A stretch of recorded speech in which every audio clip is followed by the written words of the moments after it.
Nam Mô A Di Đà Phật. Kính chào quý Phật tử và các bạn hữu duyên.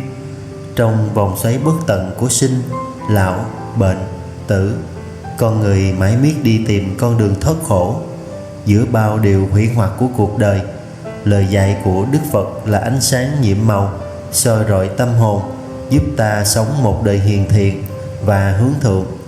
Trong vô vàn pháp môn vi diệu, Tịnh Độ Tông khuyên con người tu hành hãy lấy niệm Phật làm chánh hạnh, đồng thời hành trì các thiện nghiệp như ăn chay, phóng sanh, bố thí và trì giới để tạo duyên lành cho sự vãng sanh cực lạc. Trong đó, ăn chay và phóng sanh không chỉ là hành động từ bi mà còn là nhân duyên lớn cho người tu hành, kết nối sâu xa với hạnh nguyện của Đức Phật A Di Đà và chư Phật mười phương. Trong kinh điển, Đức Phật dạy rằng tất cả chúng sanh đều từng là cha mẹ, quyến thuộc của nhau trong vô lượng kiếp. Bởi thế, mỗi chúng sanh đều có tình cảm, có ý thức, có sự đau đớn như nhau. Khi ta ăn thịt, tức là gián tiếp tạo nhân giết hại, góp phần làm chúng sanh đoạn mạng, tạo nghiệp sát sinh, một trong 5 nghiệp trọng dẫn tới quả báo đau khổ.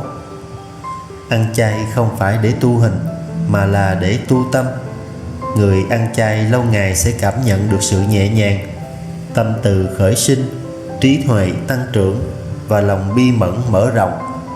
Đây cũng là bước đầu mài dũa cái ngã, diệt bớt tham dục, nâng cao phẩm hạnh của người tu. Một bữa ăn chay muôn phần thanh tịnh, không máu, không xương, không khổ, không sầu, cơm rau đạm bạc, nuôi thân nhiệm màu, dưỡng từ bi bước đầu về cực lạc. Khi ta giảm bớt sự lệ thuộc vào các món ăn mặn, ta đang bước đầu dứt bỏ thói quen trói buộc. Người tu tịnh độ cần nhiết tâm niệm Phật, nhưng tâm còn vướng vào sắc, thanh, hương, vị thì dễ bị động tâm. Ăn chay giúp ta khơi lại hạt giống lành trong tâm mình, mở lối cho niệm Phật được thanh tịnh và nhất tâm hơn. Trong Kinh Lăng Già, Phật dạy rằng người ăn thịt thì tâm ác tăng trưởng, người ăn chay thì lòng từ tăng trưởng. Từ góc nhìn nhân quả, ăn chay chính là gieo nhân không sát sanh, gieo nhân lành thì gặt quả lành. Người ăn chay có thể được hưởng thọ lâu dài, ít bệnh, sắc diện sáng sủa và tâm không bị phiền não trói buộc. Trong kinh niệm Phật Ba La Mật, Đức Phật cũng dạy rằng người tu tịnh độ nếu biết ăn chay và phóng sanh thì công đức ấy trợ duyên lớn cho việc vãng sanh. Vì sao? Vì ăn chay giúp tâm thanh tịnh, không vướng ác nghiệp, dễ nhiếp tâm khi niệm Phật. Một miếng thịt oan hồn bao kiếp, một bát rau phước đức vô biên. Khéo tu từ chuyện nhỏ liền, niệm câu A Di Đà vượt bờ sinh tử. Trong các buổi niệm Phật, người ăn chay thường dễ cảm nhận được sự an lạc, nhẹ nhàng. Điều đó không chỉ là nhờ thể chất thanh tịnh, mà là do tâm ít loạn động, dễ tập trung hơn. Đó là công năng nhiệm màu mà những ai ăn chay lâu ngày sẽ tự thể nghiệm được. Phóng sanh. Phóng sanh không chỉ là một nghi lễ đẹp, mà còn là hành động cụ thể nhất để thực hiện tâm từ bi. Trong Kinh Đại Tập, Đức Phật có nói rằng người nào cứu một mạng sống thì phước đức ấy bằng cúng dường 10 phương chư Phật. Vì sao lại có công đức lớn như thế? Bởi vì trong một niệm từ bi khởi lên, ta đã đồng tâm với chư Phật, mà tâm Phật chính là tâm đại từ đại bi. Một giây cứu mạng, một đời gieo duyên, phóng sanh một kiếp trừ oan dứt nghiệp. Cá chim rắn rùa đều là quyến thuộc, khởi tâm từ độ tận muôn loài. Người tu tịnh độ hiểu rõ rằng đời này ngắn ngủi, nghiệp cũ sâu dày, nên cần tranh thủ mọi nhân duyên tạo phước. Phóng sanh là cách tiêu trừ ác nghiệp, tăng trưởng thiện căn. Mỗi lần phóng sanh hãy hồi hướng công đức ấy cho pháp giới chúng sanh, đồng vãng sanh về Tây phương cực lạc. Thì lòng từ không chỉ dừng lại ở một hành động, mà đã hóa thành hạnh nguyện của Bồ Tát. Phóng sanh có thể hóa giải oán kết vô hình giữa ta và những loài từng bị ta làm hại. Trong nhiều trường hợp, những bệnh tật nan y, những tai ương vô cớ đều là kết quả của nghiệp sát từ nhiều đời. việc phóng sanh như một cách trả lại mạng sống, hóa giải mối thù, chuyển hóa ác duyên thành thiện duyên. Người phóng sanh còn dễ cảm ứng đạo giao với chư thiên hộ pháp, chư vị thiện thần, bởi họ hộ trì cho những ai phát tâm cứu vật, nuôi dưỡng lòng từ bi. Người tu tịnh độ càng cần có chánh nhân như vậy để được trợ duyên khi xả báo thân này, thần thức được an ổn, dễ gặp thiện tri thức nhắc nhở niệm Phật. Phóng sanh một bận, tâm sáng như gương, mở tay cứu vật, diệt trừ tai ương, đường sanh tử gió sương muôn dặm, một lòng niệm Phật hóa kiếp vô thường. Phóng sanh không chỉ giúp hóa giải nghiệp sát mà còn tăng trưởng lòng từ bi, cội rễ của mọi pháp lành. Trong quá trình tu tịnh độ, nếu không có lòng từ bi thì sự niệm Phật chỉ là hành động máy móc, không có lực cảm ứng. Chính nhờ phóng sanh mà người tu từng bước mở tâm, từ chỗ chỉ lo cho bản thân tiến tới thương yêu chúng sanh vô lượng kiếp, cùng phát nguyện độ tận tất cả về Tây Phương. Một lòng mở rộng như trời, phóng sanh cứu vật, Phật nơi tâm mình. Mỗi con cá, mỗi cánh chim là ta trong kiếp luân hồi đổi thay. Thêm nữa, khi phóng sanh với tâm chí thành, tâm niệm của người hành trì sẽ trở nên mềm mại, nhẹ nhàng và dễ tiếp cận cảnh giới định tĩnh hơn trong lúc niệm Phật. Tâm từ làm tiêu tan tâm sân, một chướng ngại lớn trong tu tập. Chính tâm từ này là nhân duyên để định tâm, giúp câu Phật hiệu được liên tục và không bị gián đoạn bởi vọng tưởng. Ngoài ra, việc phóng sanh còn tạo ra phước báo hữu hình và vô hình. Hữu hình là có thể thấy rõ, người phóng sanh thường ít gặp tai nạn, bệnh tật được giảm nhẹ, gia đình được yên ổn, con cháu hiền lành. Vô hình là việc tạo duyên vãng sanh về Tây Phương Cực Lạc, do tâm hợp với tâm Phật, hành hợp với hạnh nguyện của Bồ Tát Quán Thế Âm và Đại Thế Chí, những vị đại nguyện độ sanh. Cứu vật như cứu thân mình, thân tâm tịnh hóa, phước sanh nhiệm màu. Một đời thiện nghiệp khơi sâu, dẫn đường tịnh độ, nhiệm màu chẳng sai. Đặc biệt, phóng sanh còn giúp chuyển hóa tâm lý người tu, từ tâm ích kỷ trở nên vị tha, từ sợ hãi trở thành tự tin, từ bi quan chuyển sang hoan hỷ. Người thường xuyên phóng sanh sẽ thấy mình sống có ý nghĩa hơn. Mỗi ngày là một lần tiếp xúc với thực tại vô thường, nhờ đó mà không còn tham đắm ngũ dục, dễ nhiếp tâm trong niệm Phật, không còn luyến tiếc ta bà này. Cũng nên biết rằng phóng sanh không giới hạn trong hình thức mua cá, chim rồi thả, mà còn là thái độ sống biết trân quý sự sống, bảo vệ môi trường, không sát hại côn trùng vô cớ, khuyên người khác từ bỏ giết hại. Tất cả đều là những cách rộng mở của hạnh phóng sanh trong thời hiện đại.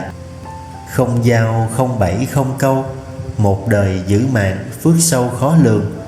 Cúi đầu lễ Phật mười phương, cứu người độ vật, đoạn đường vãng sanh. Tịnh Độ Tông chủ trương lấy niệm Phật làm chánh hạnh, nhưng các trợ hạnh như ăn chay, phóng sanh, trì giới và bố thí đều là cánh tay nối dài của tâm Bồ Đề.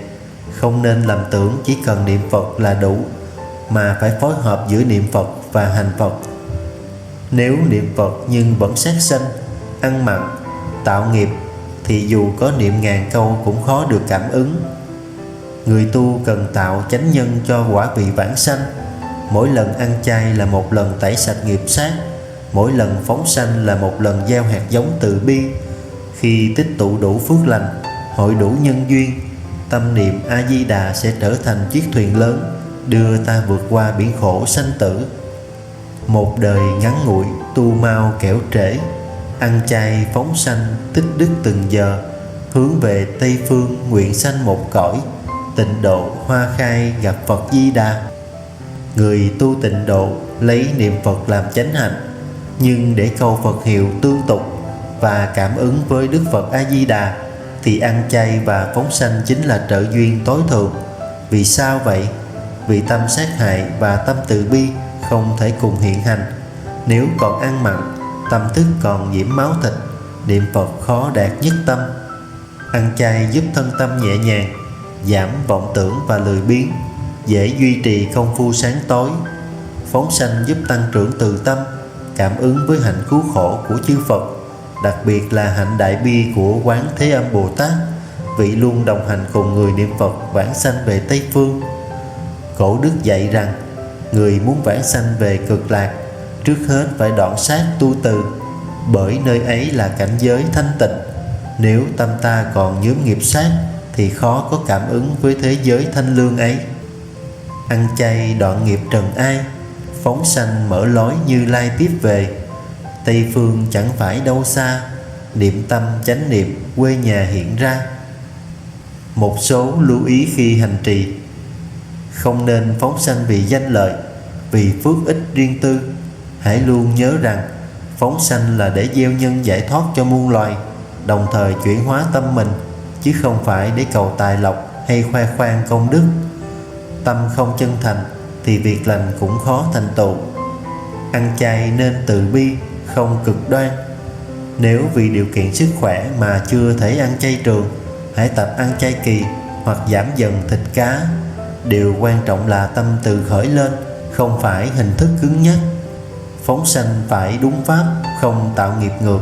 Không nên mua vật đã bị bắt sẵn để bán phóng sanh, nên lựa chọn nơi thời điểm phóng sanh phù hợp, tránh gây hại cho hệ sinh thái, tránh thả sinh vật không phù hợp tới môi trường hay gây xáo trộn hệ sinh thái. Hành thiện cần đi đôi với trí tuệ để lợi ích được trọn vẹn.